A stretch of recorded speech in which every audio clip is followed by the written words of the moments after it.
जय महाकाल जय महाकाली आदि शक्ति उदे उदे सर्वमंगल मांगल्ये शिवे सर्वार्थ साधिके शरण्ये त्र्यंबके गौरी नारायणी नमस्तुते।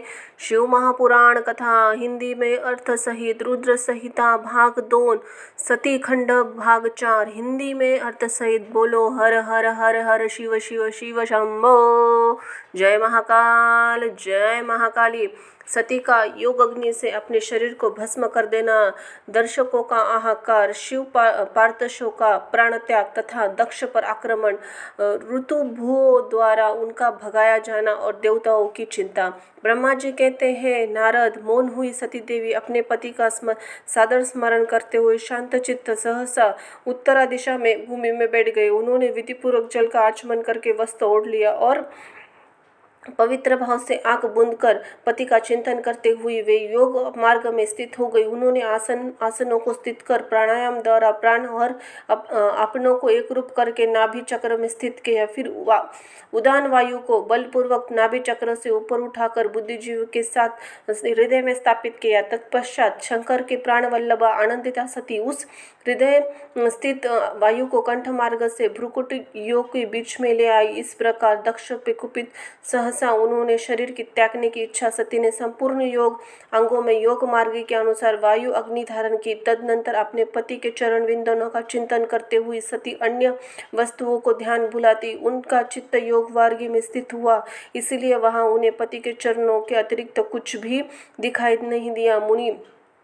मुनि श्रेष्ठ सती का निष्पाप तथा मुनि का निष्पाप और तत्काल गिरा हुआ और उनकी इच्छा के अनुसार योग अग्नि से जलकर उसी क्षण भस्म हो गया। उस समय की घटना वहां देवता आदि से जब ये घटना देखने लगे तब बड़े जोर जोर से हाहाकार करने लगे। उनका वह महान अद्भुत विचित्र महाभयंकर हाहाकार आकाश पृथ्वी तल पर सब फैल गया। लोग कह रहे हैं, हाय महान देवता भगवान शंकर की परम प्रिय सती देव ने किस दुष्ट दुर्व्यवहार से कुपित अपने प्राण त्याग दिए। ब्रह्मा जी के पुत्री दक्ष की बड़ी भारी दुष्टता तो देखो। सारा चराचर जगत जिसकी संतान है उसकी पुत्री मनस्वी सती देवी को जो सदा ही मान पाने की योग्य थी, उसके द्वारा ऐसे निरादृत हुई प्राणों से हाथ धो बैठी। भगवान वृषभध्वज की प्रिया सती सदा ही सत्पुरुषों के द्वारा निरंतर सम्मान पाने की अधिकारिणी थी। वास्तव में उनका हृदय बड़ा ही अविष्णु है। वह प्रजापति दक्ष ब्राह्मण द्रोही है, इसलिए सारे संसार में उसे महान अपयश प्राप्त हो गया। उनकी अपनी पुत्री उसी के अपराध से प्राण त्याग करके उद्यत हो गई। तब भी महानरक भोगी शंकर द्रोही ने रोका तक नहीं। जब सब लोग ऐसा कह रहे थे तो उसी समय शिव पार्षद सती का यह अद्भुत प्राण त्याग दे तुरंत ही को अस्त्र शस्त्र ले दक्ष को मारने के लिए उठे। खड़े हुए यज्ञ मंडप के द्वारा खड़े हुए भगवान शंकर के समस्त 60,000 पार्षद जो भारी बलवान थे, अत्यंत रोष से भरे हुए हमें धिक्कार है ऐसा कहते हुए भगवान शंकर के गणों में सभी वीर युद्धपति बारंबार उच्चार स्वर से हाहाकार करने लगे। देवर्षि नारद पार्षद से वहां शोक से व्याकुल हो गए। अत्यंत तीखे प्राण शास्त्रों द्वारा अपने मस्तक और मुख अघों पर आघात करने लगे। इसी प्रकार 20,000 पार्षद उस समय दक्ष कन्या सती के साथ नष्ट हो गए। वह एक अद्भुत सी बात हुई। उस नष्ट हुए बचे महात्मा शंकर के प्रथम ग्रंथ क्रोध युक्त दक्ष को मारने के लिए हथियार ले खड़े हुए। मुनि आक्रमणकारी पार्षदों का वेग देखकर भगवान भृगु ने यज्ञ में विघ्न डालने वाले का नाश करके लिए नियमित अहपता असुरा राक्षसा ही वेदिशः यजुर मंत्र दक्षिण अग्नि में आहुति दी। भृगु के आहुति देते ही यक्षकुंड से रुभु नामक महान देवता जो बड़े प्रबल वीर थे वहां प्रकट हुए। मुनीश्वर उन सबके हाथों में जलती हुई लकड़ियां थी। उनके हाथों में प्राथमिक गणों का अत्यंत विकट युद्ध हुआ। वो सुनने वालों की भी रोंगटे खड़े कर देने वाला था। उन ब्रह्मा जी के तेज से महान संपन्न महाभार ऋषि भोग के सब और से ऐसी मार पड़ी जिससे प्रथम गण अधिक प्रयास के ही भाग खड़े हुए। इस प्रकार उन देवताओं ने शिव गणों को तुरंत मार भगाया। यह अद्भुत सी घटना भगवान शिव की महाशक्तिमती से इच्छा से हुई। वह सब देखकर ऋषि देवता मरुदगण विश्वेदेव अश्विनी कुमार लोकपाल चुप ही रहे। कोई उनमें और से आकर वहाँ भगवान विष्णु से प्रार्थना करते थे वो किसी तरह से विघ्न टल जाए। वे उद्विग्न होकर बार बार विघ्न के बारे में लिए आपस में सलाह करने लगे। प्रथम अंश के नाश हो जाने और भागने जाने से भावी परिणाम होने वाला था। भली भांति विचार करके उद्धम बुद्धि वाले श्री विष्णु देवता आदि उद्विग्न हो उठे। मुने इस प्रकार दुरात्मा शंकर द्रोही महाबंधु दक्ष के यज्ञ में उस समय भारी भयानक विघ्न उपस्थित हो गया। आकाशवाणी द्वारा उस बृहस्सरणा उसके विनाश की सूचना तथा समस्त देवताओं यज्ञ मंडप से निकल जाने की प्रेरणा। ब्रह्मा जी कहते हैं मुनीश्वर, इसी बीच में वहाँ दक्ष के तथा देवता आदि सुनते ही आकाशवाणी से यह यथार्थ बात करी। अरे अरे दुराचारी दक्ष, तूने दंभा पारायण महामूर्ख, यह तूने कैसा अनर्थकारी कर्म कर डाला। अरे मूर्ख शिव भक्तराज, दधिच जी के कथन को भी तूने प्रामाणिक नहीं समझा जो तेरे लिए सबसे आनंददायक मंगलकारी था। वे ब्राह्मण देवता तुझे दुस्सह शाप देकर यज्ञशाला से निकल गए, तो भी तुझ मूढ़ ने अपने मन में कुछ नहीं समझा। उसके बाद तेरे घर में मंगलमयी सतीदेव स्वयं पधारी, जो तेरी अपनी ही पुत्री थी, किंतु तूने उसका भी परम आदर नहीं किया। ऐसा क्यों हुआ? ज्ञान दुर्बल दक्ष, तूने सती और महादेव जी को पूजा नहीं। यह क्या किया? मैं ब्रह्मा जी का बेटा हूँ ऐसा समझकर तू व्यर्थ ही घमंड में भरा रहता है और इसलिए तुझ पर मोह छा है। सतीदेव ही पुरुषोत्त की आराध्या देवी है, अन्यथा सदा आराधना करने वाले की योग्य है। वे समस्त पुण्यों का फल देने वाली त्रिलोकी माता जगत जननी जगदम्बा है। कल्याण स्वरूपी भगवान शंकर के आधे हिस्से में निवास करने वाली है। वे सती ही देवी सर्वपूजित है होने पर भी संपूर्ण सौभाग्य प्रदान करने वाली महेश्वरी शक्ति है और अपने ही भक्तों में सब प्रकार के मंगल कर देती है। वे सती देवी पूजित होने पर सदा संसार का भय दूर करती है, मनोवांछित फल देती है।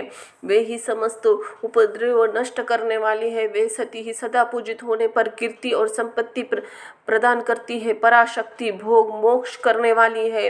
वे सती जगत को जन्म देने वाली माता, जगत जननी, रक्षा करने वाली आदि शक्ति, अनादि शक्ति, प्रलय काल में जगत की संहार करने वाली जगन माता सती, भगवान विष्णु के माता स्वरूप सुशोभित होने वाली ब्रह्मा इंद्र चंद्र अग्नि सूर्यदेव आदि की जगत जननी मानी गई है। वे सती तप धर्म दान आदि का फल देने वाली है। वे शंभु शक्ति महादेवी तथा दुष्टों का हनन करने वाली परतपर शक्ति है। ऐसे महिमा वाली सती देवी का जिनकी सदा धर्म पत्नी है, उन भगवान महादेव को तूने यज्ञ में भाग नहीं दिया। अरे मूढ़, अरे कुविचारी, भगवान शिव ही सबके स्वामी तथा परात्पर परमेश्वर है। वे सबके देवताओं के सम्यक सेव्य, सबका कल्याण करने वाले। इन्हों की दर्शन की इच्छा से सिद्ध पुरुष तपस्या करते हैं और इन्हीं की साक्षात्कार से अभिलाषा करके मन में ही योग साधना में प्रवृत्त होते हैं। अंत ही धन्य और यज्ञ भाग आदि के सबसे महान फल बताया गया है।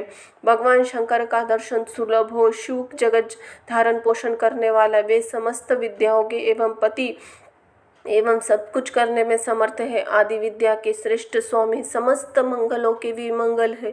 अरे दुष्ट दक्ष, तूने उनकी शक्ति का आज सत्कार नहीं किया, इसलिए इस यज्ञ का विनाश हो जाएगा। पूजनीय व्यक्तियों की पूजा न करने से अमंगल होता ही है। तूने परम पूज्य शिव स्वरूपा सती का पूजन नहीं किया। शेषनाग अपने सहस्त्र वस्त्रों को प्रतिदिन प्रसन्नता पूर्वक जिनके चरणों में रज धारण करते हैं, उनकी भगवान शिव की शक्ति सती देवी, जिनके चरण कमलों में निरंतर ध्यान सादर पूजन और ब्रह्मा जी के ब्रह्मदत्त को प्राप्त पत्नी सती देवी थी, जिनके चरण कमलों में निरंतर ध्यान और सादर पूजन करने की इंद्र आदि लोकपाल अपने उत्तम पद को प्राप्त हुए हैं। वे भगवान शिव संपूर्ण जगत के पिता और शक्ति स्वरूपा सती देवी जगत की माता कही गई। मूढ़ दक्ष, तूने भी माता पिता का सत्कार नहीं किया, फिर तेरे कल्याण कैसे होगा? तुझ पर दुर्भाग्य का आक्रमण हो गया है, विपत्तियां टूट पड़ी है, क्योंकि तूने भगवान सती और भगवान शंकर की भक्ति के भाव से पूजा आराधना की। कल्याणकारी शंभु के पूजन न करने से भी कल्याण का भागी कैसे हो सकता है? तो यह तेरा कैसा गर्व है? यह दुरावार आज नष्ट हो जाएगा। इन देवताओं में से ऐसा कौन है जो सर्वेश्वर शिव से विमुख होकर तेरी सहायता करेगा? तुझे ऐसा कोई देवता नहीं दिखाई देता। यदि देवता इस समय तेरी सहायता करेंगे तो जलती आग में रखवाले पतंगों के समान नष्ट हो जाएंगे। आज तेरा मुंह जल जाएगा, यह यज्ञ का नाश हो जाए। जितने सहायक भी है वो आज शीघ्र ही जल से मेरे इस दुरात्मा दक्ष की सहायता करने वाले हैं। उन समस्त देवताओं के लिए आज शपथ है, तेरे अमंगल के लिए तेरी सहायता करने से विरक्त हो जाए। समस्त देवता यज्ञ मंडल से निकल कर अपने अपने स्थान को चले जाए, अन्यथा लोगों को सब नाश हो जाएगा। अन्य सब मुनि और नाग आदि सब यज्ञ से निकल जाए, अन्यथा सब के सब सर्वथा नाश हो गए। श्री हरि और विधाता आपके लिए यज्ञ मंडल से शीघ्र निकल जाए। ब्रह्मा जी कहते हैं, नारद संपूर्ण यज्ञशाला में बैठे हुए ऐसा कहकर सबका कल्याण वाली व आकाशवाणी मौन हो गई। उनके मुख से नारद भी सती के दग्ध होने की बात सुनकर दक्ष कुपित हो गए। शिव का अपनी जटाओं से वीरभद्र और महाकाली को प्रकट करने, उन्हें यज्ञ विध्वंस करने, विधियों को जला डालने की आज्ञा देना। ब्रह्मा जी कहते हैं, नारद वह आकाशवाणी सुनकर सब देवता आदि भयभीत होकर विस्मित हो गए। उन्हें मुख से कोई बात न निकली। वे इस तरह खड़े या बैठ गए मानो उस विशेष मोह छा गया हो। भृगु से मंत्र बल से तथा जिनके कारण जो वीर शिवगण नष्ट हो गए वहाँ से बच गए थे, भगवान शिव के शरण कमलों में गए और उनके सबने अमित तेजस्वी भगवान रुद्र की भली भांति सादर प्रणाम करके वहाँ यज्ञ में जो कुछ हुआ सारे घटना उनसे सुनाई। गण बोले, महेश्वर दक्ष बड़ा दुरात्मा घमंडी है, उसने वहां जाने पर सती देवी का अपमान किया। देवताओं ने भी उनका आदर नहीं किया। अत्यंत गर्व से भरे हुए उस दुष्ट ने अपने यज्ञ में भाग नहीं दिया, दूसरे देवताओं के लिए दिया और विषय में उच्च स्वर से दुर्वचन कहे। प्रभु, यज्ञ में आपका भाग न देखकर सती देवी क्रुपित हो उठी।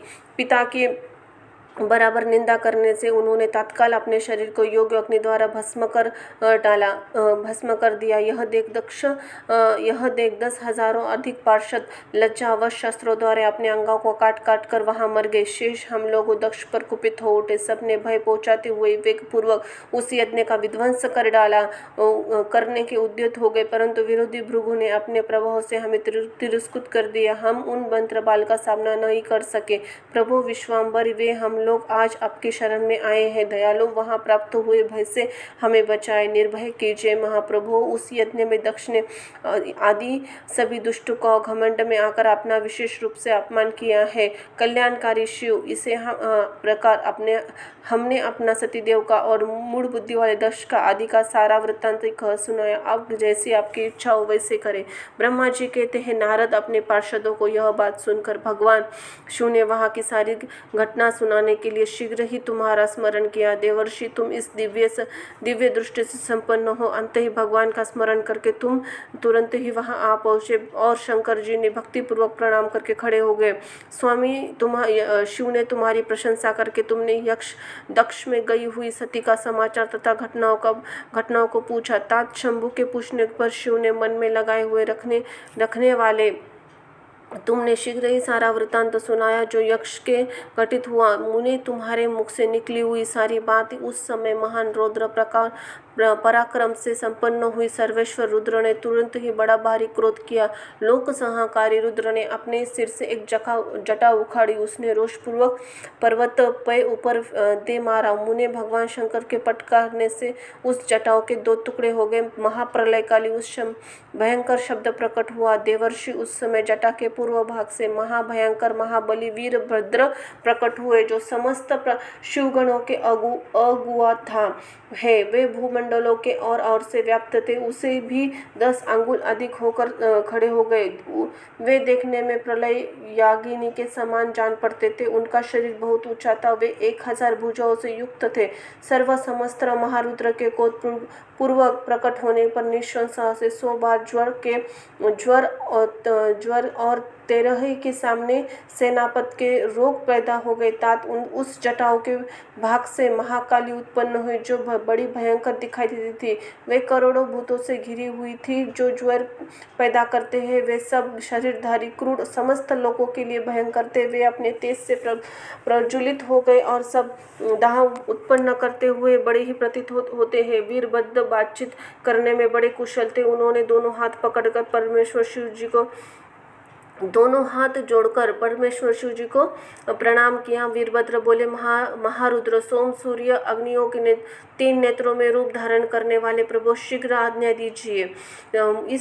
मुझे इस समय कौन सा कार्य करना होगा? ईशान, क्या मुझे आधे में सक्षम क्षण में सारे समुद्र को सूखा देना है, या इतने में समय में संपूर्ण पर्वतों को पीस डालना है? मैं एक क्षण में ही ब्रह्मांडों को भस्म कर डालूं, या समस्त देवताओं मुनीश्वरों को जलाकर राख कर दूं? शंकर, ईशान, क्या समस्त लोकों में उलट पलट कर दूं? क्या संपूर्ण प्राणियों का विनाश कर डालूं? महेश्वर, आपकी कृपा से कहीं कोई नहीं भी ऐसा कार्य नहीं है जिसे मैं कर न सकूं। पराक्रम द्वारा मेरी समानता करने वाला वीर पहले भी नहीं कोई कहीं हुआ है और आगे भी नहीं होगा। शंकर, आप 3 जनों को भेज दे तो वही बिना किसी यज्ञ के क्षण भर में बड़ा बड़ा कार्य सिद्ध कर सकता है, इसमें कोई संशय नहीं है। शंभो, यद्यपि आपकी लीला मात्रा से सारे कार्य सिद्ध हो जाता है, तथापि जो मुझे भेजा जा रहा है यह मुझ पर अनुग्रह ही है। शंभो, मुझे भी जो ऐसी शक्ति है वह आपकी कृपा से प्राप्त हुई है। शंकर, आपकी कृपा के बिना किसी में भी कोई शक्ति नहीं हो सकती। वास्तव में आपकी आज्ञा के बिना कोई भी तिनके की आदि से हिलाने में सामर्थ्य नहीं है, यह निस्संदेह कहा जा सकता है। महादेव, मैं आपके चरणों में बराबर प्रणाम करता हूँ। हर आपके भी अभिष्ट कार्य की सिद्धि के लिए आज मुझे भी शीघ्र भेजिए। शंभो, मेरे दाहिने अंग बार बार फड़क रहे हैं, इसमें सूचित होता है कि मेरी विजय अवश्य होगी। अंत ही प्रभु, मुझे भेजिए। शंकर, आज मुझे अभूतपूर्व ऐसे हर्ष के समान तथा उत्साह का अनुभव हो रहा है। मेरा चित्त आपके चरण कमलों में लगा हुआ है। अंत में पग पग पर मेरे लिए शुभ परिणाम कारक विस्तार होगा। शंभो, आपके शुभ के आधार है। आप सुदृढ़ भक्ति है, उनको सदा विजय प्राप्त होती और उसी की दिनों दिन शुभ होता है। ब्रह्मा जी कहते हैं, नारद, यह बात सुनकर सर्व मांगल्य पति भगवान शिव अति संतुष्ट हुए। वीरभद्र, तुम्हारी जय हो, ऐसा आशीर्वाद देकर फिर बोले। महेश्वर ने कहा, मेरे पार्षदों में श्रेष्ठ वीरभद्र ब्रह्मा जी का पुत्र दक्ष बड़ा दुष्ट है। उस मूर्ख का बड़ा घमंड हो गया है। अंत ही इन दिनों में वह विशेष रूप से मेरा विरोध करने लगा है। दक्ष एक समय यज्ञ करने के लिए उद्यत है। तुम याग परिवार सह यज्ञ भस्म करके फिर शीघ्र मेरे स्थान पर लौटा हो। यदि देवता, गंधर्व, यक्ष अन्य कोई तुम्हारे सामना करने के लिए उद्यत हो रहा है, उसे भी आज शीघ्र ही सहसा भस्म कर डालना। दधिची दी हुई मेरी शपथ का उल्लंघन करके जो देवता वहाँ ठहरे हैं, उन्हें तुम निश्चय पूर्वक ही जलाकर भस्म कर देना। जो मेरी शपथ का उल्लंघन करे, गर्वयुक्त वहाँ से ठहरे हुए, वे सब के सब मेरे द्रोही है। अंत ही उन्हें अग्नि में माया से जला डालो। यह दक्ष की यज्ञशाला में जो अपनी पत्नियों के और साराभूत उपक्रमों के साथ बैठे हैं, उनको सबको जलाकर भस्म कर देने के पश्चात फिर शीघ्र लौटना। तुम्हारे यहाँ जाने पर विश्वदेव आदि देवगण भी तुम्हारे सामने आकर तुम्हारी स्तुति करे, तो भी तुम शीघ्र ही अग्नि से ज्वाला से जलकर ही छोड़ना। वीर, वहाँ दक्ष आदि लोगों की पत्नी बंधु समवेत जलाकर कलश में रखे हुए जल को लीला पूर्वक हिलाना। ब्रह्मा जी कहते हैं, नारद, जो वैदिक मर्यादाओं के पालन काल के भी शत्रु तथा सबके ईश्वर है, वो भगवान रुद्र से आंखें लाल किए हुए महावीर वीरभद्र ऐसा कहकर चुप हो गए। प्रथम गण सहित वीरभद्र तथा महाकालिका दक्ष यज्ञ विध्वंस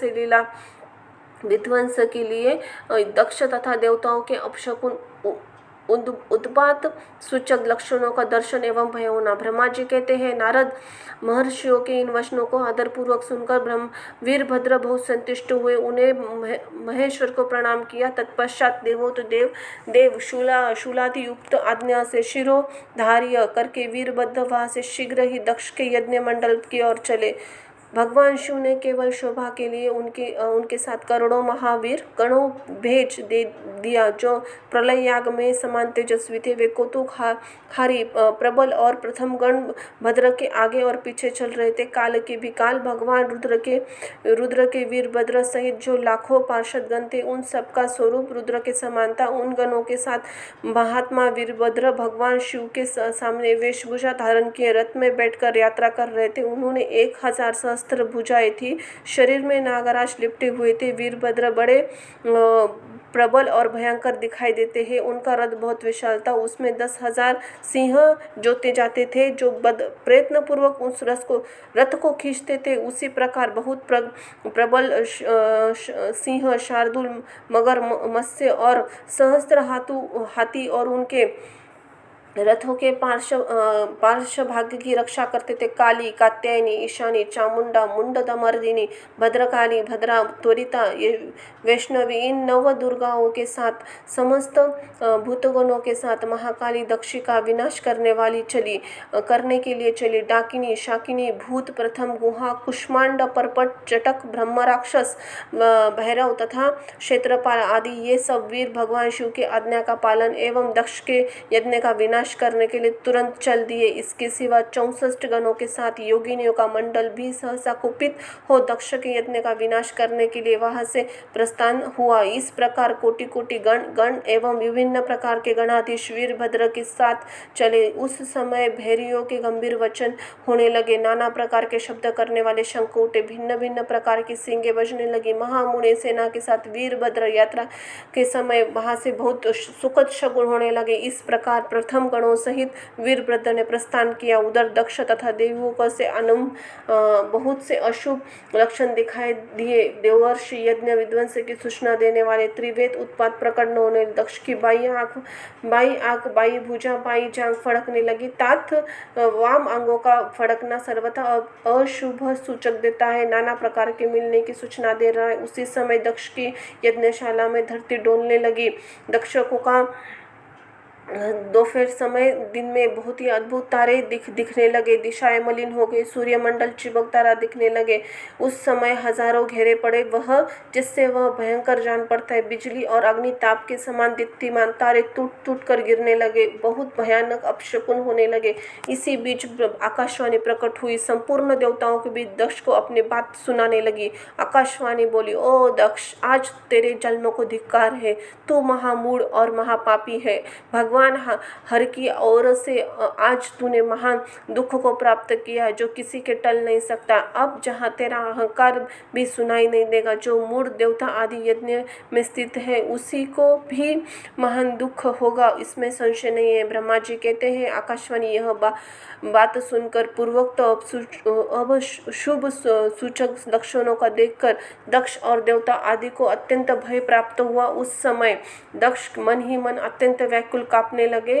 प्रभु लक्ष्मीपति भगवान शिव जी विष्णु के शरण में आए, वे भय से अधीर बेसुध हो गए। उन्होंने सतवत्सल देवादिदेव भगवान विष्णु को प्रणाम किया, उनकी स्तुति करके कहा, दक्ष के यज्ञ में लिए भगवान विष्णु की प्रार्थना, भगवानों को शिवद्रोह जनित संकटों में टालने अपनी असमर्था बताते हुए दक्ष को समझाना तथा सेना रहित वीरभद्र का आगमन।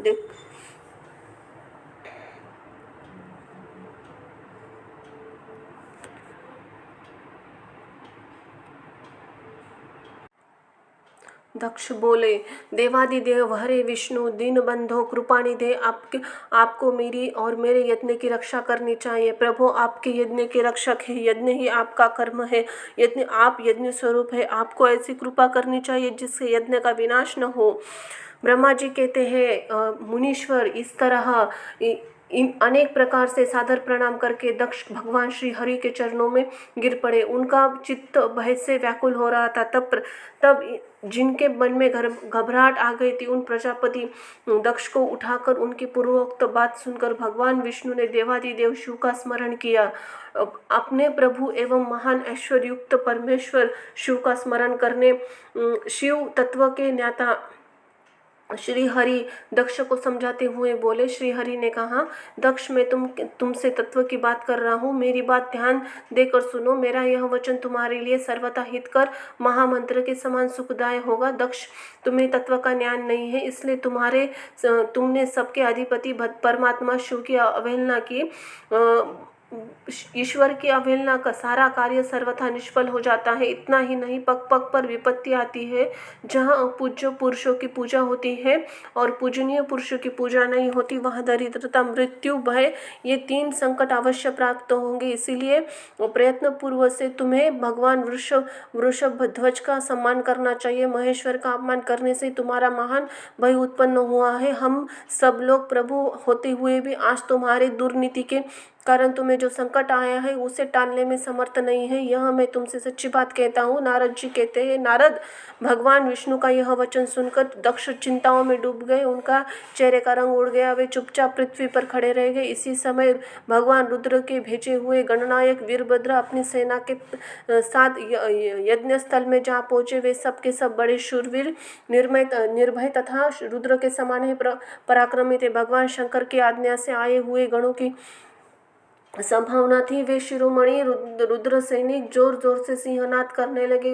उनके समय महानाद से तीनों लोग गूंज उठे। आकाशवाणी धूल से ढक गया और दिशाएं अंधकार से आवृत हो गई। सातों द्वीप से युक्त पृथ्वी ही अत्यंत भय से व्याकुल हो गई। वन कानों से कांपने लगे। संपूर्ण समुद्रों में ज्वार आ गया। इस प्रकार समस्त लोगों का विनाश करने में समर्थ, उसी प्रकार सैनिकों में समस्त आदि चकित हो गए। सैनिकों के उद्योग से मुंह से खून निकल आया। वे अपनी स्त्रियों के साथ ले भगवान विष्णु के चरणों में दंडक की भांति गिर पड़े। वे इस प्रकार बोले, दक्ष ने कहा, विष्णु महाप्रभु, आपके बल से मैंने इन महान यज्ञ का आरंभ किया है। सत्कर्मी सिद्धि के लिए आप ही प्रमाण मान कीजिए। विष्णु, आप ही कर्मों के साक्षी है, प्रतिपालक है। प्रभु, आप वेदांत धर्म ब्रह्मा जी के रक्षक है, अंत है। प्रभु, आपको मेरे यज्ञ की रक्षा करनी चाहिए, क्योंकि आप प्रभु है। ब्रह्मा जी कहते हैं, दक्ष की अत्यंत दीनता पूर्वक बात सुनकर भगवान विष्णु उस समय शिव तत्व के विमुख होकर हुए। दक्ष को समझाने के लिए इस प्रकार बोले। श्री विष्णु ने कहा,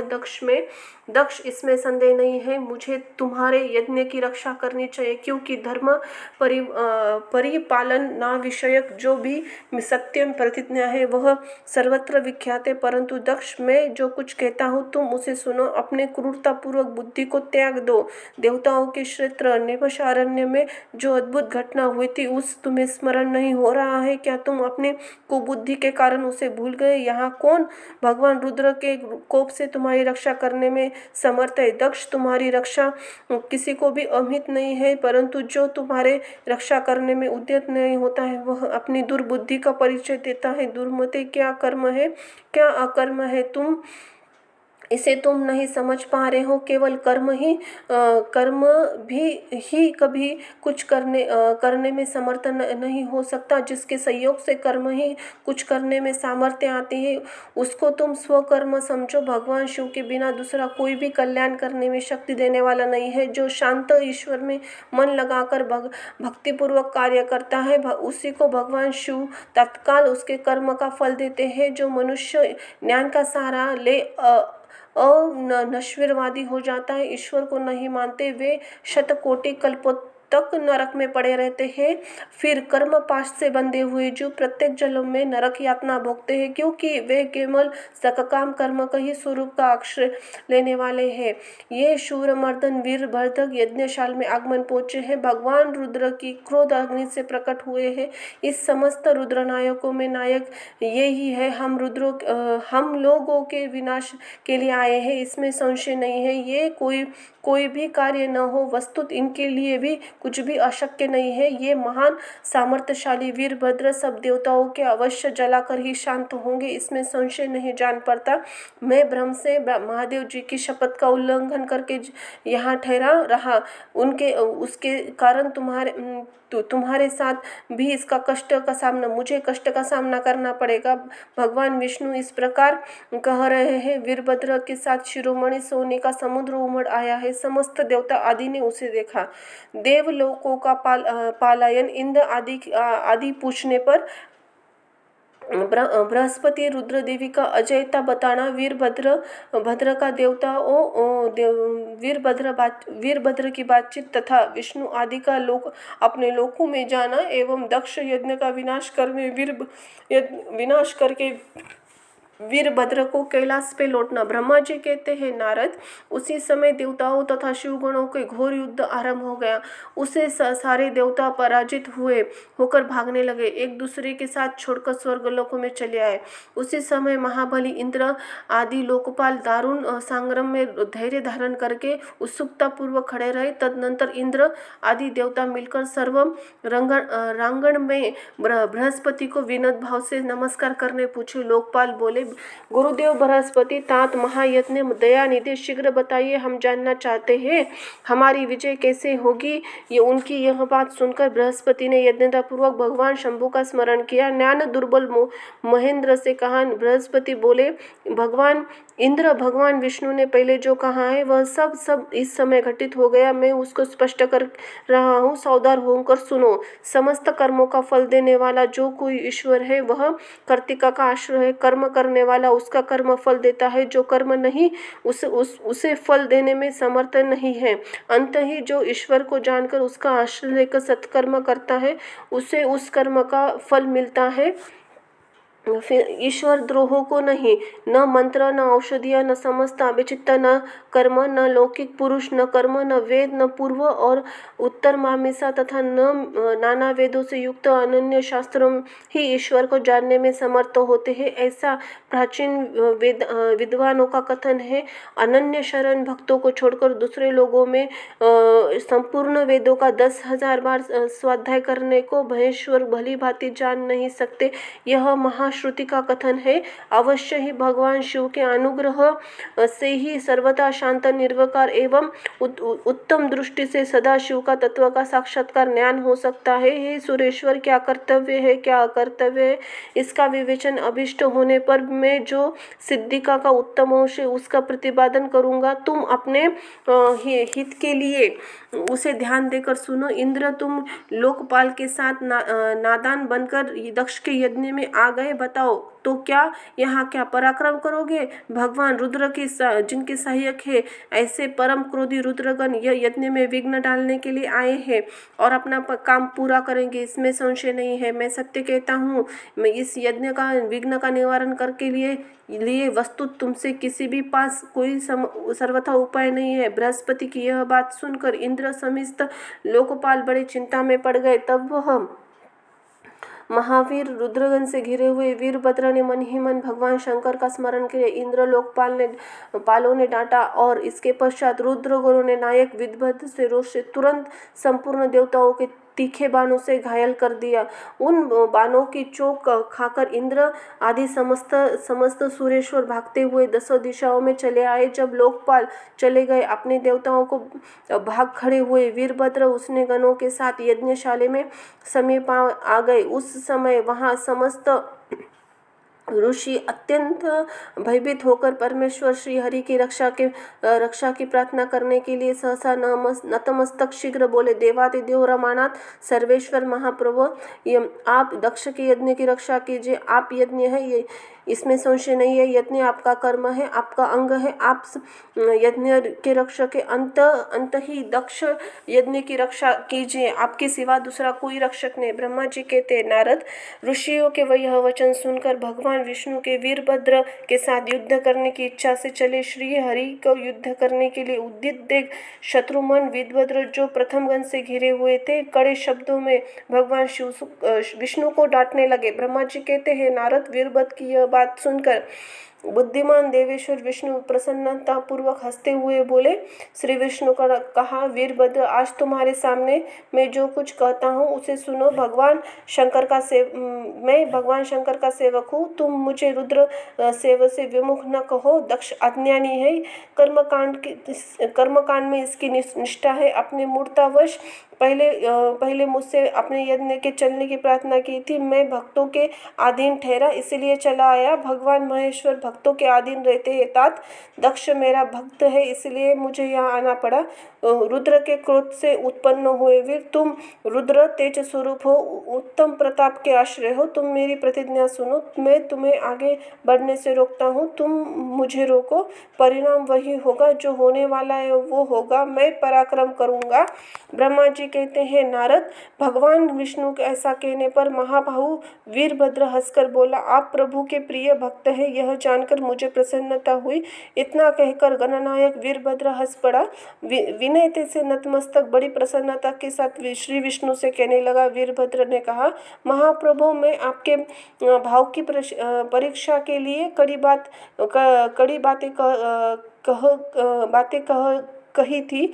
इस समय यथार्थ बात यही है, सावधान होकर सुनो। हरे, जैसे शिव है वैसे ही आप है, जैसे आप है वैसे ही शिव है, ये वेद ऐसा कहते हैं। वेदों का यह कथन अब शिव की आज्ञा के अनुसार है। रमानाथ, भगवान शिव की आज्ञा से हम लोग भी उन्हीं के सेवक हैं, तथापि मैंने जो बात कही है वह वाद विवाद अवसर के स्वरूप है। आप मेरी बात को प्रति आदर के साथ भाव से बात कहिए, वही समझिए। ब्रह्मा जी कहते, वीरभद्र, बात कही गई है उसे समझिए।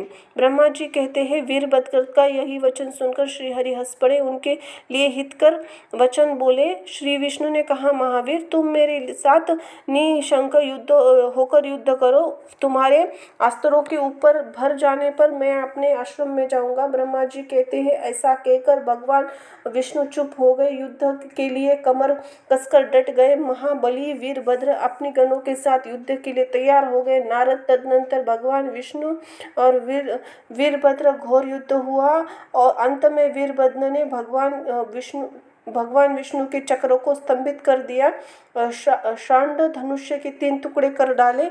तब मेरे द्वारा, सरस्वती द्वारा बोधित हुए विष्णु ने उस महान गणनायक वीरभद्र को असह्य तेज से संपन्न जानकर वहां से अंतर्धान होकर विचार किया। दूसरे देवता भी जान गए, सती के प्रति जो अन्याय हुआ है उसका यह सब भावी परिणाम है। दूसरों के लिए संकट का सामना करना अत्यंत कठिन है। यह सब जानकर देवता अपने अपने सेवकों में साथ स्वतंत्र सर्वेश्वर शिव का स्मरण अपने अपने लोकों में चले। वे भी पुत्र के दुख से पीड़ित सत्यलोक में चला आया। अत्यंत दुख से आतुर हुए सोचने लगा, मुझे क्या करना चाहिए। मेरे तथा श्री विष्णु के चले जाने पर मुनियों से इस समस्त यज्ञ के आधार रहने वाले देवता शिवगणों द्वारा पराजित हो गए। उस उपद्रव देखकर और मख का विध्वंस जानकर यज्ञ अत्यंत भयभीत हो मृग का रूप धारण करके वहां से भागा। मृग के रूप में आकाश की ओर भागते हुए वीरभद्र ने उसे देख लिया और उसका मस्तक काट डाला। फिर अनेक मुनियों ने देवताओं के अंग भंग कर दिए, बहुतों को मार डाला। प्रतापी मणिभद्र ने भृगु को उठाकर पटक दिया, छाती से पैर से दबाकर तत्काल उसके दाढ़ी मूंछ नोच ली। चंडी ने बेग पकड़ के पूंछों से दांत उखाड़ लिए, क्योंकि पूर्व काल में जिस समय महादेव जी के रक्षक के द्वारा गालियां दी जा रही थी उसी समय वे दांत दिखा कर हंसे थे। नंदी ने भगों को रोषपूर्वक पृथ्वी पर मारा और उनकी आंखें निकाल कर ली, क्योंकि दक्ष शिवजी को शाप दे रहे थे। उसी समय आंखों संगीत से अनुमोदन कर रहे थे। वहां रुद्रगण ने स्वधा स्वाहा दक्षिणा देवों की बड़ी विडंबना दुर्दशा की। वहां जो मंत्र तंत्र दूसरे लोग थे उनका भी बहुत तिरस्कार किया। ब्रह्मपुत्र दक्ष उनके मारे अंत वेदर के भीतर छिप गए। वीरभद्र उनका पता लगाकर उन्हें बलपूर्वक पकड़ ले आए।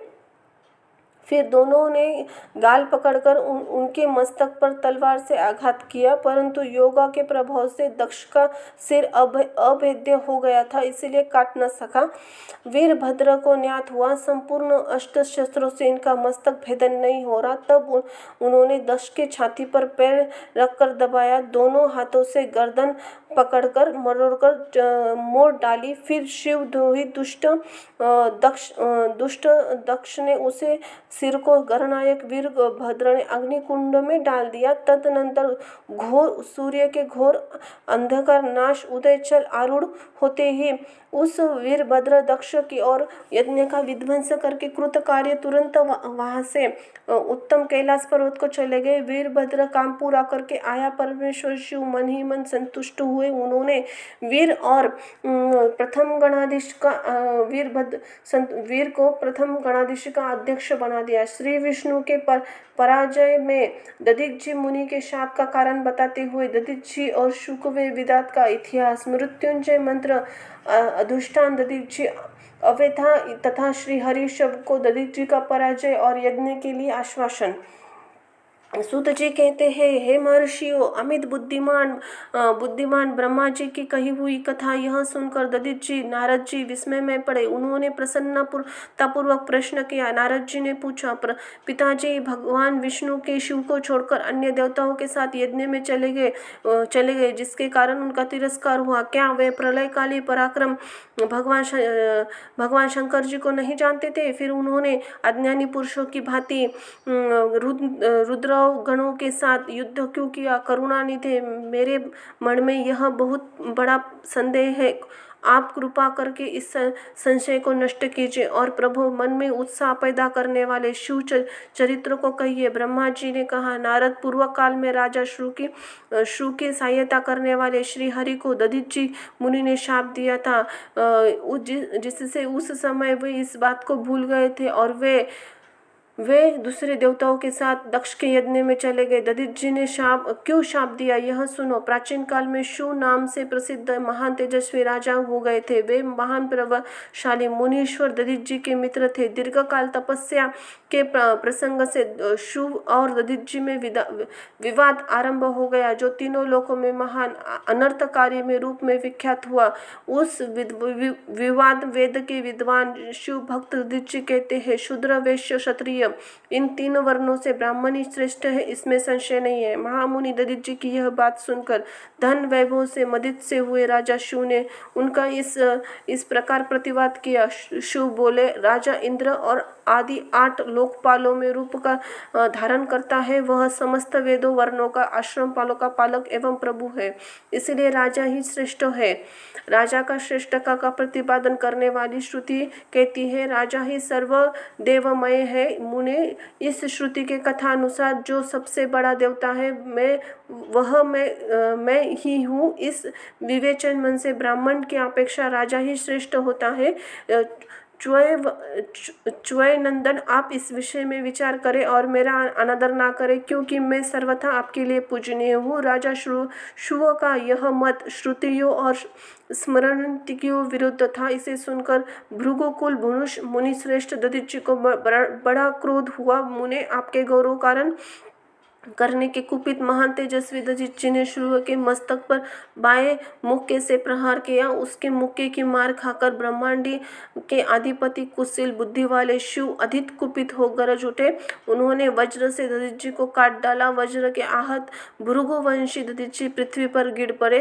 भ्रांग वंशधर दधिच जी ने गिरते हुए शुक्राचार्य का स्मरण किया। योगी शुक्राचार्य ने आकर दधिच जी के शरीर को, जिसे शिव वट ने काट डाला था, तुरंत ही जोड़ दिया।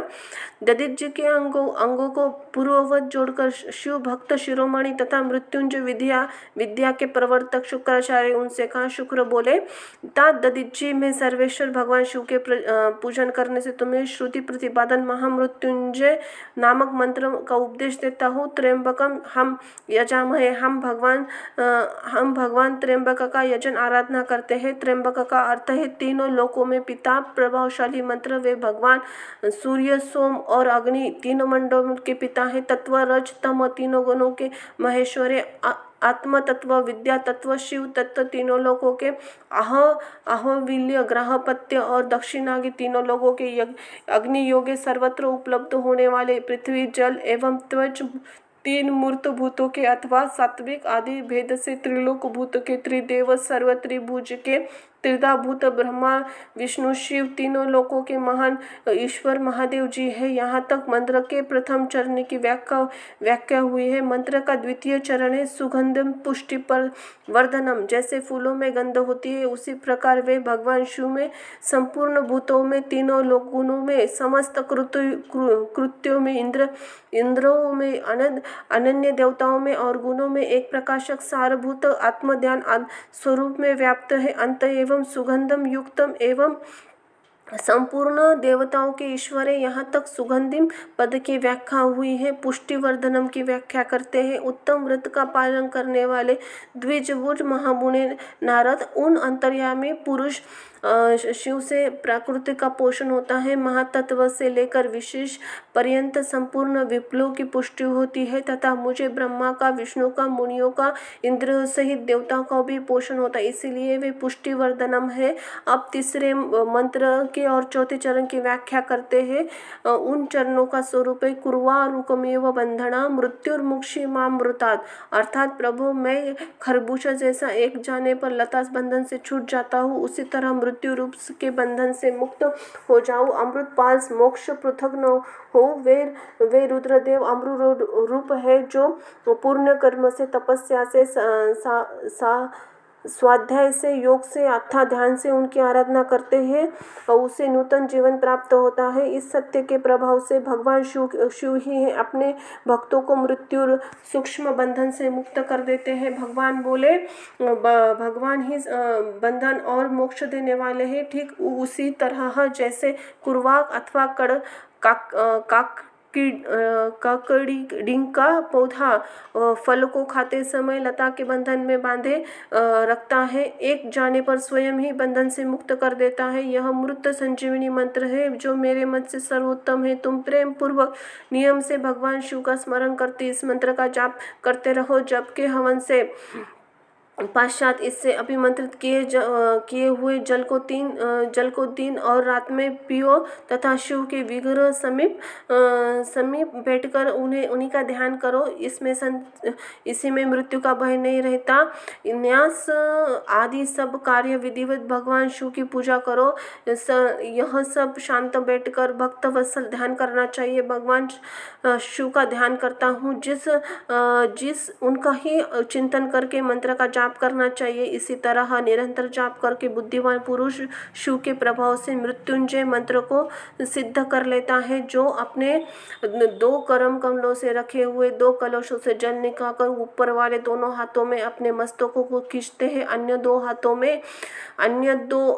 में 2 घड़े लिए उन्हें अपने गोदाम में रखे हुए हैं तथा शेष 2 हाथों में रुद्राक्ष एवं मृग मुद्रा धारण करते हैं। कमल के आसन पर बैठे हैं, स्थिर पर चंद्रमा की तरह निरंतर झारते हैं अमृत से जिनका सारा शरीर भीगा है तथा 3 नेत्र वाले उन भगवान मृत्युंजय जिनका आदर गिरिजानंदी उमा भी विराजमान है उनका भजन करता हूँ। ब्रह्मा जी कहते हैं तात मुनि श्रेष्ठ दधिच जी को इस प्रकार उपदेश देकर शंकराचार्य भगवान शिव का स्मरण करते हैं अपने स्थान को लौट गए। उनकी वह बात सुनकर महामुनि दधिच जी बड़े प्रेम से शिव का स्मरण करते हुए तपस्या में विलीन हो गए। वहां आकर उन्होंने विधि पूर्वक महामृत्युंजय मंत्र का जाप और प्रेम पूर्वक भगवान शिव का चिंतन करते हुए तपस्या आरंभ की। दीर्घ काल तक मंत्र का और तपस्या द्वारा भगवान शंकर की आराधना करके दधिच जी ने महामृत्युंजय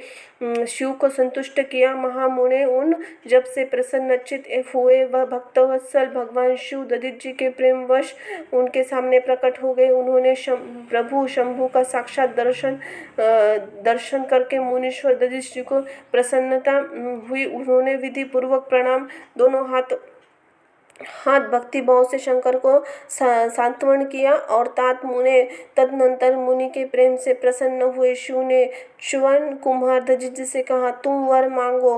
भगवान शिव का यह वचन सुनकर भक्त शिरोमणि दधिच जी ने हाथ जोड़कर नतमस्तक हो भक्तवत्सल शंकर से बोले। दधिच जी ने कहा देवादिदेव मुझे 3 वर दीजिए, मेरी हड्डियां वज्र हो जाए, मेरा कोई वध न कर सके सर्वत्र में और मैं सर्वत्र आधीन रहूं, मुझ में दीनता न आए। दधिच जी का यह वचन सुनकर प्रसन्न हुए परमेश्वर ने तथास्तु कहे उन्हें तीनों वर दिए। दधिच शिव जी ने 3 वर पाकर वेद मार्ग में प्रतिष्ठित महामुनि दधिच जी आनंदमग्न हो गए। शीघ्र ही राजा शुवक के स्थान में गए। महादेव जी अवैध तथा वज्रमय अस्थि और अनिंदन पाकर दधिच जी ने राजेंद्र शिव को मस्तक पर लात मारी। फिर वो राजा शिव ने क्रोध करके दधिच जी पे वज्र प्रहार किया। वे भगवान विष्णु के गौरव से अधिक गर्व में भरे हुए थे, परंतु शव का चलाया हुआ वह वज्र परमेश्वर शिव के प्रभाव से महात्मा दधिच जी का नाश न कर सके।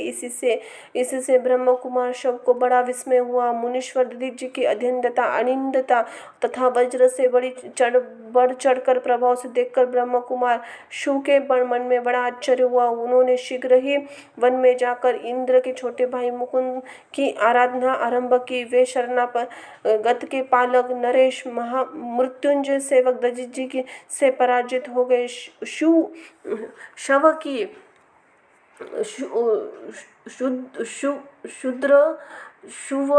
पूज से गरुड़ ध्वज भगवान मधुसूदन बहुत संतुष्ट हुए। उन्होंने राजा के दिव्य दृष्टि प्रदान की। दिव्य दृष्टि से जनार्दन देव का दर्शन करके उन गरुड़ ध्वज को शव ने प्रणाम किया। प्रिय वचनों उनकी स्तुति की। देवेश्वर आदि से प्रसवित उस अजय ईश्वर श्री नारायण देव का पूजन सात्वन करके राजा ने भक्ति भाव से उनके ओर देखा। जनार्दन चरण कमलों में मस्तक रखकर उनके पश्चात अभिप्राय करके सूचित किया। राजा बोले, भगवान दधिच जी नाम का एक प्रसिद्ध ब्राह्मण है जो जात धर्म के ज्ञाता है। उनके हृदय में विनय का भाव है। वे पहले मेरे मित्र थे। इन दिनों रोग शोक से मृत्युंजय महादेव जी की आराधना करके उन्होंने समस्त कल्याणकारी शिव के प्रभाव से समस्त अस्त्र शस्त्रों द्वारा सदा के लिए अवैध हो गए। एक दिन उन महातपस्वी दधिच जी ने भरी सभा में अपने बाएं पैर से मेरे मस्तक पर बड़े वेग व अवहेलना पूर्वक प्रहार किया और बड़े गर्व से कहा, मैं किसी से नहीं डरता। वे मृत्युंजय से उत्तम वन पाकर अनुपम गर्व से भर गए हैं। ब्रह्मा जी कहते हैं, नारद, महात्मा दधिच जी अवंत का समाचार जानकर श्री हरि ने महादेव जी को अतुलनीय प्रभाव का स्मरण किया। फिर वे राजपुत्र राजा शुव से बोले, राजेंद्र, ब्राह्मणों को कहीं थोड़ा सा भी भय नहीं है। भूपते, विशेषतः रुद्र भक्तों के लिए भय नामक कोई वस्तु नहीं है। यदि मैं तुम्हारी ओर से कुछ करूं तो मैं ब्राह्मण दधिच जी को दुख होगा, मुझ देवताओं के लिए भी शाप का कारण बन जाएगा। राजेंद्र, दधिच जी के शाप से दक्ष के यज्ञ में सुरेश्वर शिव जी से मेरी पराजय होगी और फिर मेरा उत्थान भी होगा। इसलिए मैं तुम्हारे साथ रहकर कुछ भी नहीं करना चाहता। मैं अकेला ही तुम्हारे लिए दधिच जी को जीतने का प्रयास करूंगा। भगवान विष्णु का यह वचन सुनकर शव बोले, बहुत अच्छा, ऐसा ही हो। कहकर कार्य में मन लगा के उत्सुकता पूर्वक वही ठहर गए। श्री विष्णु और देवताओं से अपराजित दधिच जी का उनके लिए श्राप। शव पर अनुग्रह। ब्रह्मा जी कहते, नारद, श्री भक्तवत्सल भगवान विष्णु राजा शव का हित साधन करने के लिए ब्राह्मण का रूप धरकर दधिच जी के आश्रम पे आए। वहां जगत गुरु श्री हरि ने शिव भक्त शिरोमणि ब्रह्मा जी दधिच जी को प्रणाम करके शव के कार्य सिद्धि के लिए उद्यत उनसे बात कही। श्री विष्णु बोले, भगवान शिव की आराधना में तत्पर रहने वाले अविनाशी ब्रह्मा जी दधिच जी, मैं तुमसे वर मांगता हूँ कि उसे मुझे दे दो। शव के कार्य सिद्धि चाहने वाले देवादिदेव श्री हरि ऐसे याचना करने पर शैव शिरोमणि दधिच जी ने शीघ्र ही भगवान विष्णु से कहा। दधिच जी बोले, ब्राह्मण, आप क्या चाहते हैं? यह मुझे ज्ञात हो गया है। शव का काम बनाने के लिए साक्षात श्री हरि रूप ब्राह्मण का रूप धारण करके यहाँ आए हैं। लेकिन इसमें संशय नहीं है कि पूरे मायावी है, किंतु देवेश जनार्दन मुझे भगवान रुद्र की कृपा से भूत भविष्य वर्तमान तीनों कालों का ज्ञान सदा बना रहता है। सुरवत, मैं आपको जानता हूँ। आप पापहारी श्री विष्णु एवं श्री हरि विष्णु है। यह ब्राह्मण का वेश छोड़िए। दुष्ट बुद्धि वाले राजा शव ने आपकी आराधना आराधना की है, इसलिए आप यहाँ पधारे हैं। भगवान हरे, आपकी भक्त वत्सल को मैं जानता हूँ, छल छोड़िए, आपके रूप को ग्रहण कीजिए। भगवान शंकर में मन लगाइए, मैं ऐसा ही शंकर के आराधना में मन लगाता हूँ। ऐसी दशा में आप मुझसे किसी से भय हो सकते हैं, यज्ञपूर्वक सत्य की शपथ के साथ कहिए। मेरा शिव के स्मरण में ही लगा रहना, मेरा मन शिव के स्मरण में लगा रहता है, मैं झूठ नहीं बोलता। संसार में किसी भी देवता दैत्य मुझसे भय नहीं है। श्री विष्णु बोले, उत्तम व्रत का पालन करने वाले जी, तुम्हारा भय सर्वथा नष्ट ही है। तुम शिव के आराधना में तत्पर हो, इसलिए सर्वज्ञ हो, परंतु मेरे कहने से तुम एक बार प्रतिद्वंदी राजा शव से जाकर कह दो, राजेंद्र मैं तुमसे डरता हूँ। भगवान विष्णु का यह वचन सुनकर शैव शिरोमणि महामुनि दधिच जी निर्भय रहे और हंसकर बोले। दधिच जी ने कहा, देवादिदेव पाणिक भगवान शंभु के प्रसाद से कहीं भी किसी से किंचित मात्र भी डर नहीं, सदा निर्भय रहता हूँ। इस पर श्री हरि ने दमा चेष्टि की, देवताओं भी उनका साथ दिया, किंतु अभी सब अस्त्र कुंठित हो गए हैं। तदनंतर भगवान विष्णु ने अगणित गुणों को सृष्टि की, उनकी महर्षि ने उनको भस्म कर दिया। भगवान ने अपनी अनंत विष्णु मूर्ति प्रकट की। यह सब देखकर च्यवन कुमार ने वहां जगदीश्वर भगवान विष्णु से कहा। दधिच जी बोले, महाबाहो, माया को त्याग कर दीजिए, विचार करने से प्रतिभा मात्र प्रतीत होता है। माधव, मैं आपके सहस्त्र दुर्वेद्य वस्तुओं का जान लिया हूँ, आप मुझ में अपने सहित जगत को देखिए।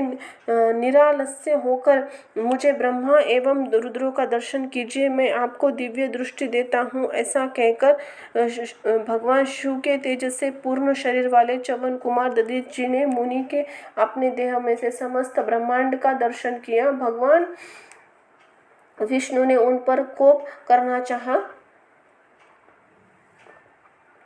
इतने में ही राजा एवं शिव वहां आ पहुंचे। मैं निश्चेष्ट खड़े हुए भगवान पद्मनाभ को तथा देख देवताओं के क्रोध करने लगा। मेरी बात सुनकर लोगों ने ब्राह्मण दधिच जी को परास्त नहीं किया। श्री हरि उनके पास आए, उन्होंने मुनि को प्रणाम किया। तदनंतर शव अत्यंत दीन और मुनीश्वर दधिच जी के निकट गए, उन्होंने प्रणाम करके प्रार्थना करने लगे। शव बोले, मुनि श्रेष्ठ, शिव भक्त शिरोमणि, मुझ पर प्रसन्न हुए।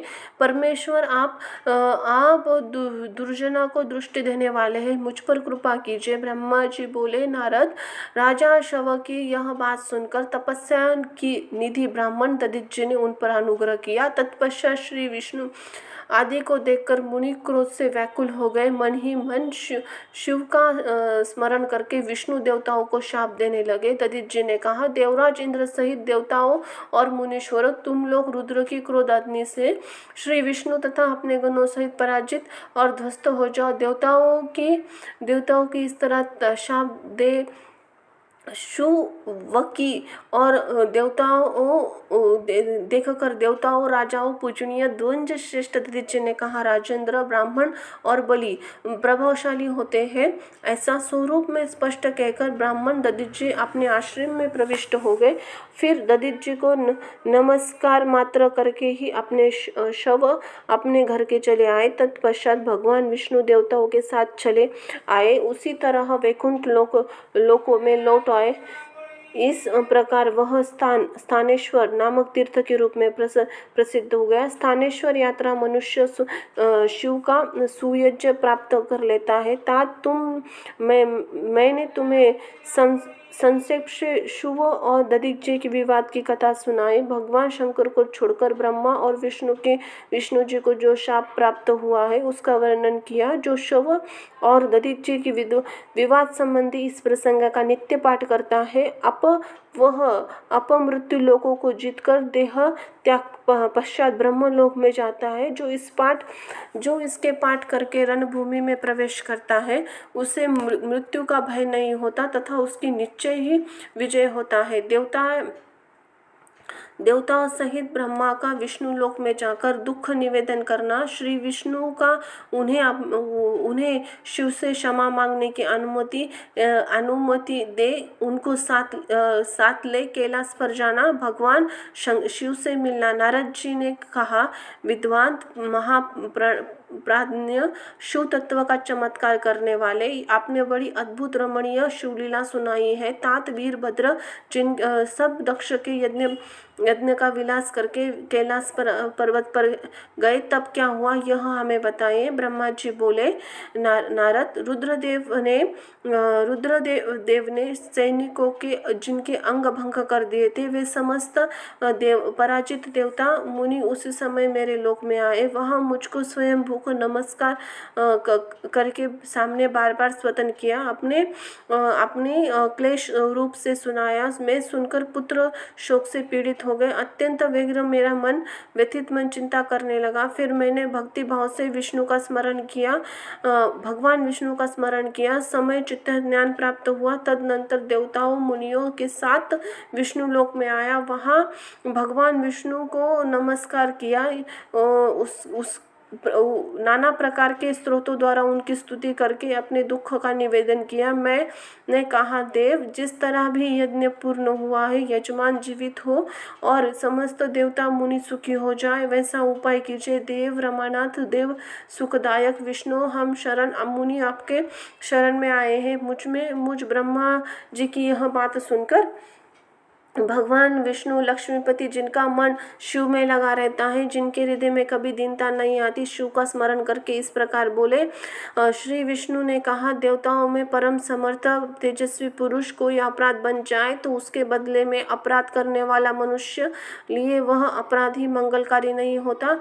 विधात समस्त देवता परमेश्वर शिव के अपराधी हैं, क्योंकि इन्होंने भगवान शंभु को यज्ञ का भाग नहीं दिया। अब तुम लोग शुद्ध हृदय से शीघ्र ही प्रसन्न होने वाले भगवान शिव को पैर पकड़ उन्हें प्रसन्न करो, क्षमा मांगो। जिन प्रभाव भगवान के कुपित होने पर सारा जगत नष्ट हो तथा उनके शासन लोकपाल सहित यज्ञ का जीवन शीघ्र समाप्त हो जाता है, वे भगवान महादेव इस प्रकार अपनी प्राणवल्लभा सती को बिछड़ गए तथा अत्यंत दुरात्मा दक्ष ने दुर्वचनी रूप बाणों से उनके हृदय में घायल कर दिया। अंत ही तुम लोग शीघ्र ही अपने अपराधों के लिए क्षमा मांगो। उन्हें शांत करने के लिए यही सबसे बड़ा उपाय है। मैं समझाता हूँ, ऐसा करने से भगवान शंकर को संतोष होगा। यह मैंने तुमसे सच्ची बात कही है। ब्राह्मण, मैं भी तुम सब लोगों के साथ शिव के निवास स्थान पर चलूंगा, उनसे क्षमा मांगूंगा। देवता आदि सहित मुझे ब्राह्मण को इस प्रकार आदेश देकर श्री हरि देवताओं के साथ कैलाश पर्वत पर जाने को विचार किया। तदनंतर देवता मुनि प्रजापति जिनके स्वरूप है वे श्री हरि उन सबके साथ ले चले। वैकुंठ धाम से भगवान शिव के शुभ गिरि श्रेष्ठ गिरि वे कैलाश को गए। कैलाश भगवान शिव के सदा ही अत्यंत प्रिय है। मनुष्य, भिन्न, किन्नर, अप्सरा, योग सिद्ध महात्मा पुरुष उनका भली भांति सेवन करते हैं तथा वह पर्वत बहुत ऊंचा है। उसके निकट रुद्रदेव मित्र कुबेर की अलका नामक महादिव्य रमणीय पुरी है, जिसे सब देवताओं ने भी देखा। उस पुरी के पास सुगंधित वन भी देवताओं की दृष्टि में आया, जो सब प्रकार से वृक्षों से हरा भरा एक दिव्य है। उसके भीतर सर्वत्र सुगंध फैलाने वाली सौमिक नामक कमल खिले हुए थे। उसके बाहरी भाग में नंदा और अकलन नंदा ये दोनों अत्यंत पवित्र दिव्य सरिताएं बहती है। दर्शन मात्र से प्राणियों के पाप ही हर लेती है। यक्ष राज कुबेर की अलकापुरी और सुगंधित वन को पीछे छोड़कर आगे बढ़ती है और हुए देवताओं दूसरे देवताओं ने थोड़ी ही दूर पर शंकर जी ने वटवृक्ष को देखा। उसने चारों ओर अपनी अविचल छाया फैली हुई है। वह वृक्ष 100 योजन की ऊंचा था, पर उसकी शाखा है 75 योजन तक फैली हुई थी। उस पर कोई घोंसला नहीं था और ग्रीष्म ताप तो सदा ही उससे दूर रहता था। बड़े पुण्यात्मा पुरुषों का उसका दर्शन हो सकता है। वह परम रमणीय अत्यंत पावन है। वह दिव्य वृक्ष भगवान शंभु की योग स्थल है। योगियों के द्वारा सेव्य परम उत्तम है। मुमुक्ष योग के आश्रयभूत और महायोग्य वटवृक्ष नीचे विष्णु और सब देवता भगवान शंकर को विराजमान देखा। मेरे पुत्र महान सिद्धि सनातनी जो सिद्ध शिव भक्ति में तत्पर रहने वाले शांत है, बड़ी प्रसन्नता के साथ उनमें सेवा में बैठी भगवान शिव का श्री विग्रह परम शांति दिखाई देता है। उनके सखा कुबेर जो गुहों को राक्षसों के स्वामी है, अपने सेवक गणों तथा कुटुंबजनों के साथ विशेष रूप से उनकी सेवा की जाती। वे परमेश्वर शिव उसके तपस्विनियों के परम प्रिय लगाने वाला सुंदर रूप धारण किए बैठे हैं। भस्म आदि से अंगों की शोभा बढ़ी रही है। भगवान शिव अपने वत्सल स्वभाव के कारण संसार के सुहृद है। नारद एक दिन कुशान पर बैठे थे और संतों के सुनते हुए तुम्हारे प्रश्न करने पर उत्तम ज्ञान उपदेश दे रहे थे। वे बाई चरण अपनी दाई जांग पर और बाया हाथ बाएं घुटनों पर रखे कमलाई रुद्राक्ष माला डाले हुए सुंदर तर्क मुद्रिका पर विराजमान थे। इसी रूप में भगवान शिव का दर्शन करने उसी समय विष्णु सब देवताओं ने हाथ जोड़कर मस्तक झुकाकर पूर्वत चरणों में प्रणाम किया। मेरे साथ भगवान विष्णु को आया देख सत्पुरुषों के आश्रयदाता भगवान रुद्र उठकर खड़े हो गए, सिर झुकाकर प्रणाम भी किया। फिर विष्णु आदि देवताओं ने भगवान शिव को प्रणाम किया। तब उन्होंने मुझे नमस्कार ठीक उसी तरह जैसे लोकपालों में उत्तम गति प्रदान करने वाले विष्णु प्रजापति कश्यप को प्रणाम करते हैं। तत्पश्चात देवताओं, सिद्धों, गणाधीशों, मुनि महर्षियों तदमस्तक तथा स्वयं भी श्री विष्णु को एवं मुझको नमस्कार करने वाले भगवान शिव ने श्री हरि के आदर पूर्वक वार्तालाप आरंभ किया। देवताओं द्वारा भगवान शिव की स्तुति। भगवान शिव का देवताओं आदि के अंगों के ठीक होने पर दक्ष के जीवित होने का वरदान। श्री हरि आदि के साथ यज्ञ मंडल पधार कर शिव ने दक्ष को जीवित करना तथा दक्ष विष्णु के द्वारा आदि उनकी स्तुति। देवताओं ने भगवान शिव के अत्यंत विनय के साथ स्तुति करते हुए अंत में कहा, आप उत्कृष्ट परमेश्वर तत्पर है। आप सर्वव्यापी विश्वमूर्ति महेश्वर को नमस्कार है। विष्णु कलत्रह, विष्णु शस्त्र, भानु, भैरव, शरणागत वत्सल, त्रयंबक तथा वर हरणशील है। आप मृत्युंजय है, शोक का भी पूर्ण रूप है। आप त्रिगुण गुणात्मा है। चंद्र, सूर्य, अग्नि आपके नेत्र है। आप सबके कारण धर्म मर्यादा का स्वरूप है। आपको नमस्कार है। आपने ही आप तेज से पूर्ण जगत को व्याप्त कर रखा है। आप निर्विकार है, प्रकाश पुरुष है, चित्तानंद स्वरूप है, परमात्मा है, परब्रह्म परमात्मा महेश्वर ब्रह्मा विष्णु इंद्र चंद्र समस्त देवता मुनि आपसे उत्पन्न हुए हैं। क्योंकि आप अपने शरीर को 8 भागों में से विभक्त करके समस्त संसार का पोषण करते, इसीलिए अष्टमूर्ति कहलाते हैं। आप सबके आदिकरण करुणामय ईश्वर है। आपके ही भय से यह वायु चलती है। आपके भय से अग्नि जलने का काम, आपके भय से सूर्य तपता है। आपके भय से मृत्यु सब दौड़ती है। दया सिंधु महेश्वर परमेश्वर प्रसन्न हुई, हम इष्ट अचेत हो रहे हैं। अंत ही सदा हमारी रक्षा कीजिए नाथ करुणा निधे शंभो। आपने अब तक नाना प्रकार की आपत्तियों से जिस तरह हमें सदा ही सुरक्षित रखा है, उसी तरह ही आज हमारी रक्षा कीजिए नाथ दुर्गेश।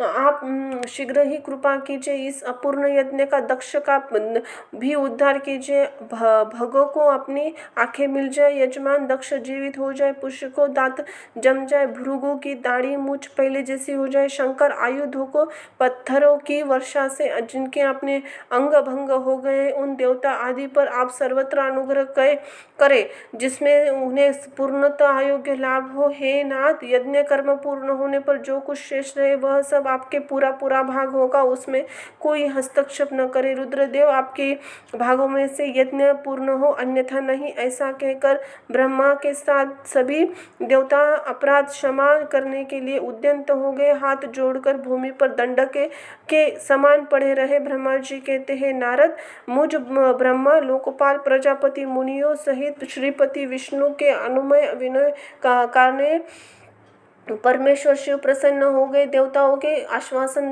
दे पर हंसकर उन पर अनुग्रह करते हुए करुणानिधान परमेश्वर शिव ने कहा।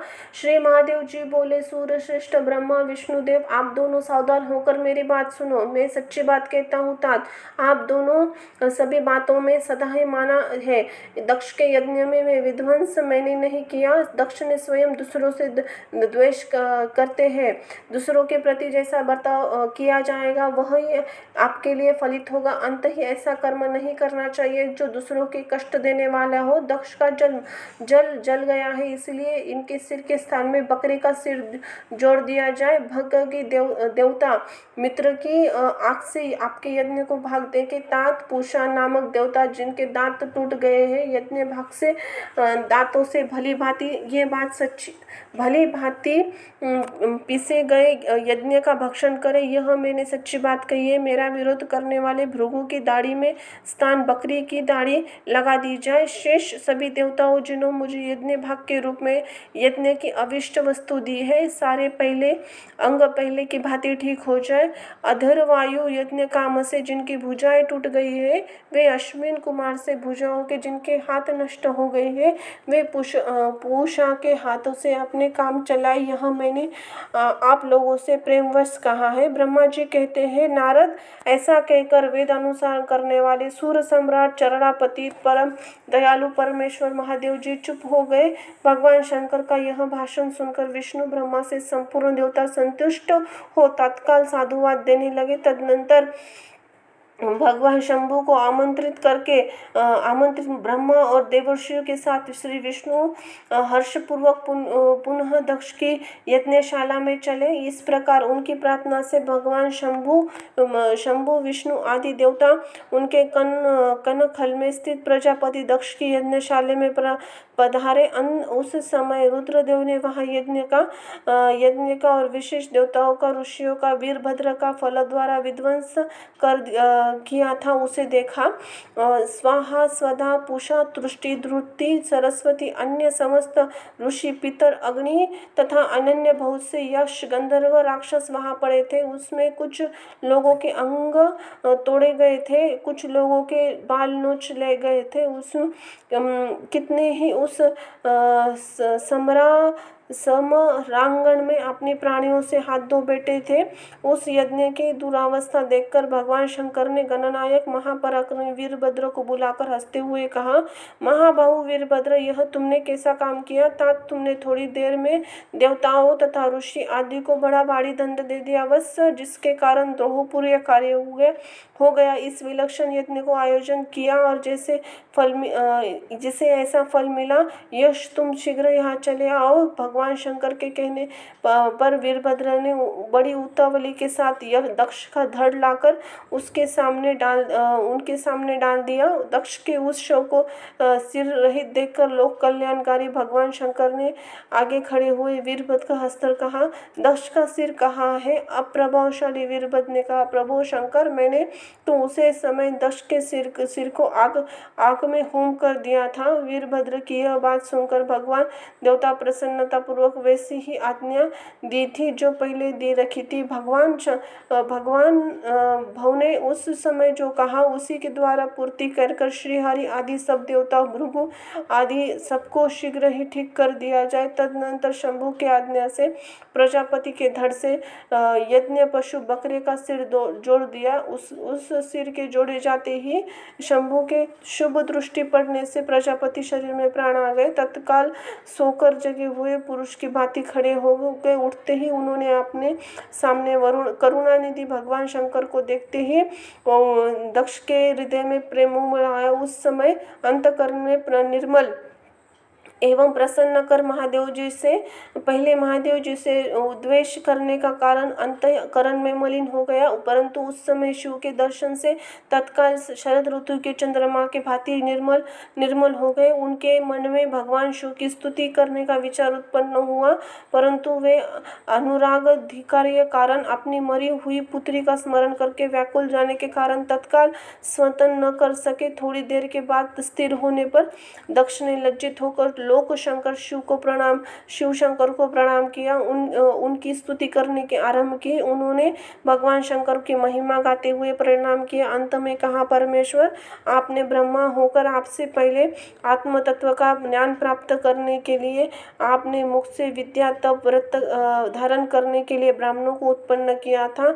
जैसे ग्वाला लाठी देकर गौ की रक्षा करता है, उसी प्रकार मर्यादा का पालन करने वाले आप परमेश्वर दंड का धारण किए उन साधुओं की ब्राह्मणों की विपत्तियों की रक्षा करते हैं। मैंने दुराचारी बाणों से आप परमेश्वर को बींत डाला, फिर भी आप मुझ पर अनुग्रह करने के लिए यहाँ आ गए। अब मेरी ही तरह अत्यंत दयनपूर्ण आशा वाले देवताओं भी कृपा कीजिए। भक्तवत्सल दीन बंधो शंभो, आप प्रसन्न करने के लिए गुण नहीं है। आप षड्विध ऐश्वर्य से संपन्न परात्मा है। अंत ही अपने बहुमूल्य उदारता वार्ता से मुझ पर संतुष्ट हो।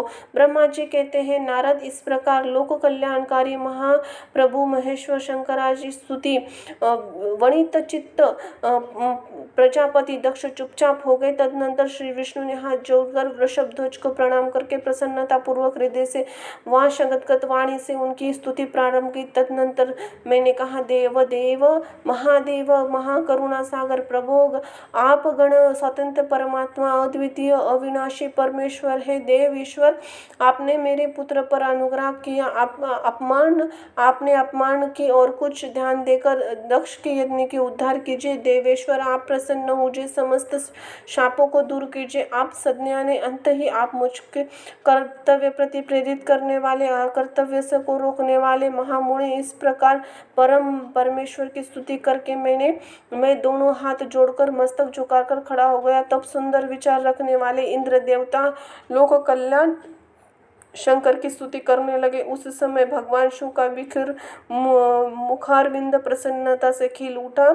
इसके बाद प्रसन्नचित समस्त देवता दूसरों सिद्धों ऋषियों प्रजापतियों भी शंकर का सहर्ष सांत्वन किया। इसके अतिरिक्त तो उपदेव नागों सदस्यों ब्राह्मणों पृथक पृथक प्राणियों और बड़े भक्तिभाव से उनकी स्तुति की। भगवान शिव का दक्षों को अपनी भक्तवत्सलता ज्ञानी भक्ति से श्रेष्ठा तीनों देवता की एकता बनाना, दक्ष के अपने अपने पूर्ण करना, सब देवता आदि अपने अपने स्थानों को जाना, सती खंड का उपसंहार और महात्म्य। ब्रह्मा जी कहते हैं, नारद, इसी प्रकार श्री विष्णु के मेरे देवताओं ऋषियों तथा अन्य लोगों की स्तुति करने पर ब्रह्मा महादेव जी प्रसन्न हुए। उनकी फिर उन्होंने शंभु के समस्त ऋषियों को देखकर आदि की कृपा देखकर मुझे ब्रह्मा विष्णु का समाधान करके दक्ष से इस प्रकार का, महादेव जी बोले, प्रजापति दक्ष, मैं जो कुछ कहता हूँ सुनो। मैं तुम पर प्रसन्न हूँ, यद्यपि सबका ईश्वर और स्वतंत्र हूँ तो भी सदा भक्तों के अधीन रहता हूँ। 4 प्रकार के पर पुण्यात्मा पुरुष मेरा भजन करते हैं। दक्ष प्रजापति, उन 4 भक्तों में पूर्व के अपेक्षा उत्तरांतर श्रेष्ठ हूँ। उनमें से पहला अर्थ, दूसरा जिज्ञासु, तीसरा अर्थार्थी, चौथा ज्ञानी। पहले के 3 तो सामान्य श्रेणी में आते हैं और किंतु चौथा विशेष महत्व है। उन भक्तों में चौथा ज्ञानी मुझे अत्यधिक प्रिय है। वह मेरा ही रूप माना गया है, उससे बढ़कर दूसरा कोई प्रिय नहीं है। मैं यह सत्य कहता हूँ, मैं आत्मज्ञ है, वेद वेदांत परगामी विद्वान, जिनके द्वारा मुझे जान सकते, जिनकी बुद्धि मंद है, वे ही मुझे बिना पाने का प्रयत्न करते हैं। कर्म के अधीन हुए मूढ़ मानव मुझे वेद यज्ञ ध्यान तपस्या द्वारा कभी नहीं पा सकते। अंत ही दक्ष, आज तुम बुद्धि के द्वारा मुझ परमेश्वर को जानकर इनका आश्रय ले समाचित्त होकर कर्म करो। प्रजापति, तुम उत्तम बुद्धि के द्वारा मेरी दूसरी बात भी सुनो। मैं अपने सगुण स्वरूप के विषय में गोपनीय रहस्य को धर्म दृष्टि से सामने प्रकट करता हूँ। जगत माँ परम कारण मैं ही ब्रह्मा विष्णु हूँ और मैं ही सबका ईश्वर हूँ, साक्षी हूँ, स्वयं प्रभा निर्वेश हूँ। मुने अपनी नित्य त्रिगुणता में माया को स्वीकार करने में मैं जगत की सृष्टि पालन संहार करता हूँ। क्रियाओं में अनुकूल ब्रह्मा विष्णु रुद्र धारण नाम करता हूँ। उस अद्वितीय भेद रहित केवल अभिष्ट मुझ पर ब्रह्म परमात्मा अज्ञानी पुरुष ब्रह्म ईश्वर तथा अन्य समस्त लोकों में भिन्न रूप से देखता हूँ। जैसे मनुष्य अपने सिर हाथ में अंगों से मुझसे भिन्न है, ऐसी परकीय बुद्धि कभी नहीं करती। उसी तरह मेरा भक्त प्राणी मात्रा में मुझसे भिन्नता नहीं देखता। दक्ष में ब्रह्मा विष्णु तीनों रूपों में स्वरूप एक ही तथा संपूर्ण जीव स्वरूप हूँ ऐसा समझता। जो हम तीनों में भेद रहित नहीं रखता वही शांति प्राप्त करता है। जो नराधम है, तीनों देवताओं में भेद बुद्धि रखता है, वही निश्चय ही चंद्रमा की और तारे की तरह जब तक नरकवास में निवास करता है। दक्ष, और यदि कोई विष्णु भक्त होकर मेरी निंदा करेगा, मेरा भक्त होकर विष्णु की निंदा करेगा, तो तुम्हें दिए हुए पूर्वोक्त शाप से उन्हें दोनों लोकों में प्राप्त होंगे। निश्चय ही उसे तत्व की प्राप्ति नहीं हो सकती। ब्रह्मा जी कहते हैं, मुने भगवान महेश्वर के सुखदायक वचनों के सुनकर सब देवता मुनि अवसर पर बड़ा हर्ष हुआ। कुटुंब सहित दक्ष की प्रसन्नता के साथ शिव भक्ति में तत्पर हो गए। देवता आदि शिव भक्तों को सर्वेश्वर जानकर भगवान शिव के भजन में लग गए। जिसने स्तुति परमात्मा शंभु की स्तुति की, उसी प्रकार संतुष्ट चित्त शंभु ने वर दिया। मुने तदनंतर भगवान शिव की आज्ञा पाकर प्रसन्न चित्त शिव दक्ष ने शिव के अनुग्रह से अपना यज्ञ पूर्ण किया। उन्होंने देवताओं को यज्ञ दिए, शिव को पूर्ण भाग दिया, साथ ही ब्राह्मणों को दान दिया। इसी तरह शंभु का अनुग्रह प्राप्त हुआ। इसी प्रकार महादेव जी का महान कर्म का विधि पूर्वक वर्णन किया। प्रजापति त्रय जिग्ने सह विष्णु ने यज्ञ कर्मों का विधिवत समाप्त किया। मुनीश्वर इसी प्रकार परब्रह्म शंकर से प्रसाद मार्ग से दक्ष का यज्ञ पूर्ण हुआ। तदनंतर देवता सृष्टि संतुष्ट हो गए। भगवान शिव के यक्ष का वर्णन करते हुए अपने अपने स्थानों को चले। दूसरे लोग भी उसी समय वहां से सुखपूर्वक विदा हो गए और मैं श्री हरि से अत्यंत प्रसन्न हो भगवान शिव के सर्वमंगलदायक सुयज्ञ का कीर्तन शिवयज्ञ का निरंतर गान कीर्तन करते हुए अपने अपने स्थानंद चले आए। सत्पुरुषों के आश्रयभूत महादेव जी के समस्त दक्ष ने समस्त प्रीति और प्रसन्न मन के साथ गणों के अपने निवास स्थान कैलाश पर्वत पर पहुँचे।